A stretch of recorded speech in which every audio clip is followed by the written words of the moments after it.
اعوذ باللہ من الشیطان الرجیم، بسم اللہ الرحمن الرحیم۔ ناظرین، آج تھوڑی اہم بات کرنے کی میں کوشش کروں گا۔ امید ہے کہ آپ لوگ میری بات سے آگاہی حاصل کریں گے۔ میلاد النبی کا مہینہ چل رہا ہے اور میں نے اس بار کوئی خاص قسم کی اس پہ گفتگو نہیں کر سکا، کوئی ویڈیو بنا سکا، لیکن چلو تھوڑی تھوڑی انشاءاللہ اہم عنوانات پہ بات کریں گے۔ ناظرین، جب دیوبند حضرات یا جو کہ غیر میلادی لوگ ہیں جو میلاد نہیں مناتے، ان سے جب کوئی کسی کی بات ہوتی ہے تو وہ بھائی اعتراض یہ کرتے ہیں کہ دیکھیں جی، میلاد میں آپ جلوس کرواتے ہو اور جلوس میں لوگ پریشان ہوتے ہیں، راستے بند کر دیتے ہو، یہ بہت بڑا ایک ظلم ہے اور یہ بہت بڑا ایک غلط ہے، رویہ ہے طریقہ ہے۔ پہلا اعتراض یہ ہوتا ہے، پھر تم اتنی زیادہ فضول خرچی کرتے ہو، پھر محفلیں سجاتے ہو، اتنے بڑے اہتمام کرتے ہو، تو یہ کہاں ہے، کہاں ہے، اس کا ثبوت ہے؟ نہیں ہے بھائی،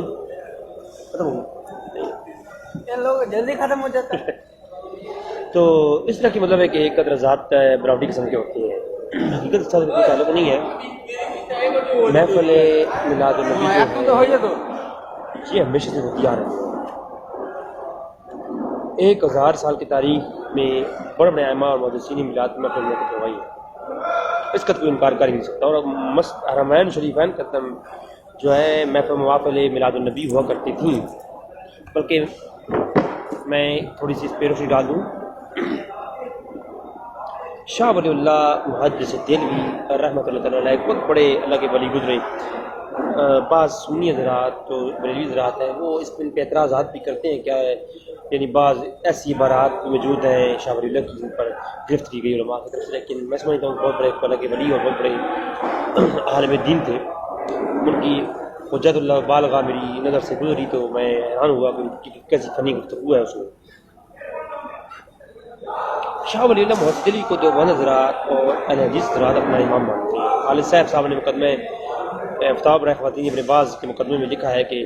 پاک و ہند کے اندر ہمارا پہلا امام اور پہلا ترجمان شاہ ولی اللہ محدث دہلوی۔ تو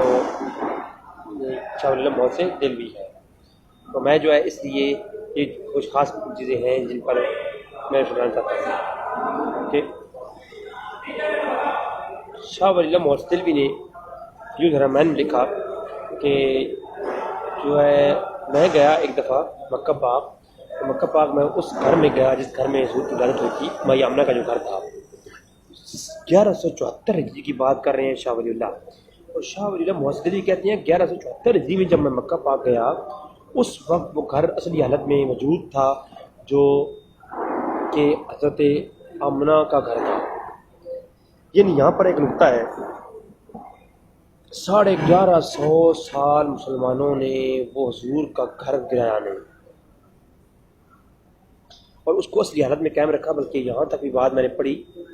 کہ المواہب اللہ دنیا کے اندر امام قسطلانی شارح بخاری 923 جلد میں وفات ہے آپ کا،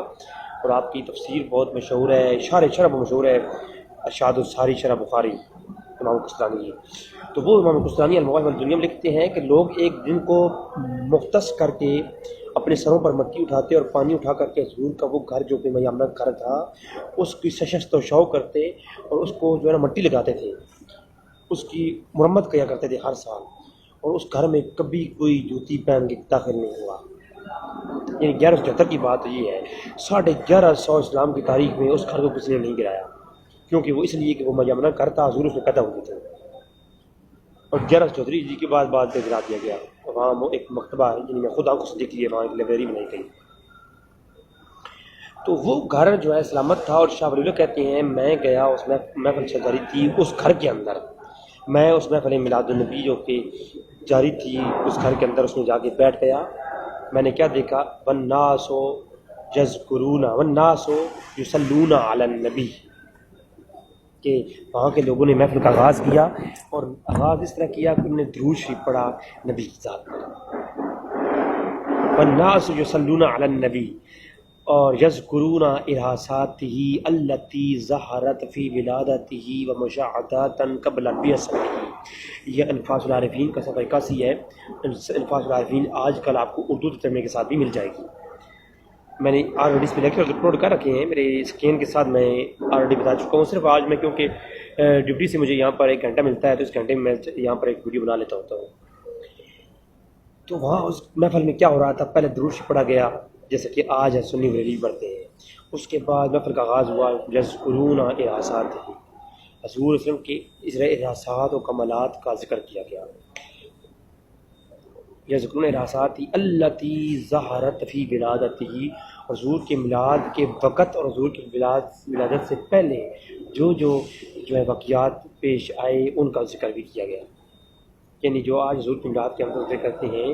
یہ حرمین شریفین کے اندر مائی آمنہ کے گھر کے اندر 1377 ہجری میں شاہ ولی اللہ کہتے ہیں میں خود آنکھوں سے دیکھا کہ محفل ہو رہی تھی. ہوئے تو پھر شاہ ولی اللہ نے کہا کہ رئی تو انوارا سطعت دفعۃ واحدۃ. شاہ ولی اللہ فرماتے ہیں خدا کی قسم اس محفل پر میں ابھی بیٹھا تھا، اچانک میری اندر والی آنکھ کھلی اور میں نے دیکھا اس محفل پر نور کی برسات ہو رہی ہے. اور رأیت انوارا، میں نے نور کو دیکھا، سطعت دفعۃ واحدۃ. میں ایک گزارش کرنا چاہوں گا، وہ لوگ جو میلاد کے اوپر باتیں کرتے ہیں کہ محفل کے معنی غلط ہے، میلاد کی تذکرہ میلاد کرنا غلط ہے، ان سے گزارش کروں گا کہ شاہ ولی اللہ محمد دلوی جو میلاد کے محفل میں بیٹھے رہے ہیں ان پہ کیا فتویٰ آئے گا. اور یہاں پر اس صرف صبر نہیں کیا بلکہ شاہ ولی اللہ فرماتی ہیں والناس یصلون علی النبی، درود پڑھا جا رہا تھا اور رأیت انوارا، میں نے خود دیکھا ہے. یا تو شاہ ولی اللہ جھوٹ بول رہے ہیں، اگر جھوٹ نہیں بول رہے ہیں تو حقیقت کہہ رہے ہیں تو حقیقت ماننی پڑے گی کہ میلاد النبی کی محفلوں پر اللہ کی جانب سے نور بھی برستا ہے. اللہ اکبر. رأیت انوارا سطعت دفعۃ واحدۃ. اور آگے فرماتے ہیں لا اقول انی ادرکتها ببصر الجسد، خبردار میں یہ نہیں کہتا کہ وہ جو نور میں نے دیکھا وہ میری ان آنکھوں نے دیکھا، ظاہری آنکھوں نے دیکھا، میں یہ نہیں کہتا. اور آگے کہتے ہیں لا اقول انی ادرکتها ببصر روح فقط، میں یہ بھی نہیں کہتا کہ وہ میرا نور جو ہے نا دل والی آنکھوں نے دیکھا، روح والی آنکھوں نے دیکھا. تو میں چاہے میری وہ روحانی آنکھوں نے دیکھا یا ظاہری آنکھوں نے دیکھا، مجھ پہ یہ غالب بات ہو گئی کہ یہ جو نور برس رہا تھا یہ اللہ کی طرف جو خالتہ انوار الملائکۃ و انوار رحمت، یہ نور اللہ کی اس رحمت کا نور تھا جو میلاد کی محفل پر نوری فرشتے نازل کرتے ہیں. تو مجھے بتائیں محفل میلاد کا ثبوت ہے کہ نہیں ہے؟ بے شمار ایسی، میں غلجات کی طرف گئے نہیں ہوں ورنہ بیان میلاد النبی آج سے 9 سال پہلے لکھی والی کتاب، لکھی جانے والی کتاب ابن جوزی نے اس میں بڑی تفصیلات بیان کی ہیں. ابن کثیر نے پوری کتاب لکھی ہے، میں نے آلریڈی بتا چکا ہوں، اس پہ کافی تفصیلات موجود ہیں. ہاں جلوس کے بارے میں، محفلوں کے بارے میں ایک چھوٹی سی بات کرتا چلوں جو کہ بریلی بھائیوں کے لیے ہے. آج کل کی یہ جو نعت خان ہے نا، انہوں نے بیڑا غرق کیا ہوا ہے سنیت کا. بعض نعت خان ہے تو باجے لے کر اور مزامیر کے ساتھ نعتیں پڑھتے ہیں جو کہ دین کے اندر حرام ہے. سنن بیکی کے اندر، سنن بیکی کبریٰ کے اندر اور 4 دیگر کتب حدیث کے اندر پورے باب قائم ہیں مزامیر اور اس طرح کی موسیقی کے حرام کے جو جواز پر. حدیث کی کتابوں میں مزامیر کی حرمت پر پورے باب ہیں. میں نے آلریڈی موسیقی اور قوالی سننا حرام ہے، اس پر جو کلپ اپلوڈ کی ہیں وہ سن لیں آپ. جو اس میں قوالی کے اندر شمار قسم کی نئی قسم کی قوالیاں آ گئی ہیں تو وہ میں نے پیش کیا ہے کہ وہ سب حرام ہے اعلیٰ حضرت کی کتابیں کی روشنی میں. تو بریلی بھائیوں سے گزارش ہے کہ ایسی نعتوں کو روکیں اور ایسے نعت خانوں کو بھی روکیں. اس سے اگلی بات جو میں کرنا چاہتا ہوں وہ یہ ہے کہ ایسے نعت خانوں سے جان چھڑوائیں جو من کرت پیسے کی خاطر جو ہے نا ایک ڈرامہ بنایا ہوا ہے، داڑیاں جو ہے نا وہ انہوں نے رکھی نہیں ہوئی اور ایسا ڈرامہ کیا ہوا ہے. اس کے علاوہ اچھا آپ یہاں یہ کہہ سکتا ہے کہ رضی صاحب آپ کی داڑھی بھی چھوٹی ہے، تو میں نے بتایا کہ میری داڑھی یہ ہے اتنی میں نے داڑھی رکھی ہوئی ہے اور اس پر کسی کو اعتراض ہے تو بتائے. داڑھی کا وجود ہونا واجب ہے. مقدار کے بارے مختلفی مسئلہ ہے اور اس میں میرا آلریڈی لیکچر موجود ہے، سن سکتے ہیں آپ. امام شافعی کے اقوال بھی اور امام مالک کے اقوال بھی اور امام حازم اور حنیفہ کے اقوال میں نے پیش کیے ہیں، ایک الگ موضوع ہے وہ. تو میں عرض کر رہا تھا یہ جو محفلیں ہیں ان کے اندر جو یہ خرافات ہیں ان کو روکا جائے. اور خاص کر جو میں بات کرنے والا ہوں وہ اس میں عورتوں کا کسی محفلوں میں جلوسوں میں باہر جانا حرام ہے. بعض علاقوں میں پاکستان کے اندر میں نے دیکھا کہ عورتیں بھی جو ہے نا جلوسوں میں شرکت یا اس طرح کی وہ کچھ انہیں بنایا نظام. اسکول کی طرف سے جلوس ہو رہا ہوتا ہے اور اس میں عورتوں جو ہے نا وہ سرپرست ہوتی ہیں ٹیچرس، تو عورتوں کا میلاد کی محفل میں جانا حرام ہے، اور اس طرح بیر سریام جسم میں گھومنا حرام ہے۔ عورتوں کا محفل سے جانا اور اس پہ نعتیں پڑھنا حرام ہرگز نہیں ہے، یہ ایک سعادت ہے، اور جیسے مرد کے لیے سعادت ہے ایسے عورت کے لیے بھی سعادت ہے، لیکن وہ گھر میں بیٹھ کر بلا ساؤنڈ کے بغیر ایک روم کی محدود رہ کر گھر میں محفل کروائیں، اس میں کوئی حرج نہیں ہے، نعتیں پڑھیں، ایک عورت تقریر کرے، کوئی ایسا مسئلہ نہیں ہے، لیکن ساؤنڈس کے اوپر عورتوں کا میلاد پڑھنا، اونچی آواز میں عورتوں کو خوش کرنا، جو یہ شرعاً غلط ہے۔ سورہ نور کے اندر اللہ فرماتا ہے عورت کے پاؤں کی چلنے کی آواز بھی غیر کانوں میں نہ پڑے، جو عورت پاؤں کی چلنے کی آواز غیر کانوں میں نہ پڑے۔ اور فتاویٰ علامگیری، فتاویٰ شامی کے اندر دیکھو، در مختار کے اندر دیکھو، فتاویٰ رضویہ کے اندر دیکھو، لکھا ہوا ہے کہ عورت جو ہے اس کا اونچی آواز میں قرآن پڑھنا منع ہے، عورت اونچی آواز میں قرآن نہیں پڑھ سکتی، اور اونچی آواز میں نعتیں پڑھ سکتی ہے، تو یہ بھی ساتھ ہمیں خیال کرنا چاہیے۔ میلاد تو ہمیں منانا چاہیے، خوشی سے منانا چاہیے، شوق سے، لیکن ہمیں کچھ چیزوں کا ادھر بھی خیال کرنا چاہیے۔ یہ ہے حقیقت۔ جلوس کے بارے میں ایک دو روایات پیش کر دیتا ہوں۔ میں نے آلریڈی پہلے جلوس کے متعلق ریکارڈنگ کی تھی کہ مسلم شریف کی کتاب الہجرت کے اندر پہلی یا دوسری روایت ہے کہ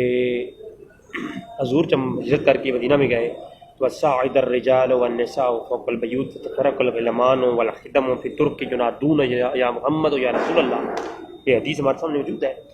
کہ جب ہجرت کر کے حضور مدینہ میں گئے تو صحابہ کرام نے جلوس نکالا،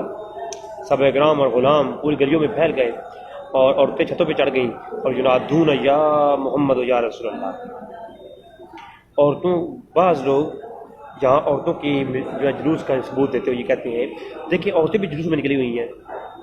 چھتوں پہ چڑھی ہوئی ہیں، اور راوی کہتا ہے میں نے دیکھا، تو راوی کا دیکھنا اس سے یہ ثابت نہیں ہوتا کہ عورتیں بے پردہ اور اوپر کچھ آواز کے ساتھ کچھ کر رہی تھیں اور سامنے کھڑی تھیں، تو لہٰذا اس حدیث سے جو لوگ یہ ثبوت پکڑتے ہیں، بعض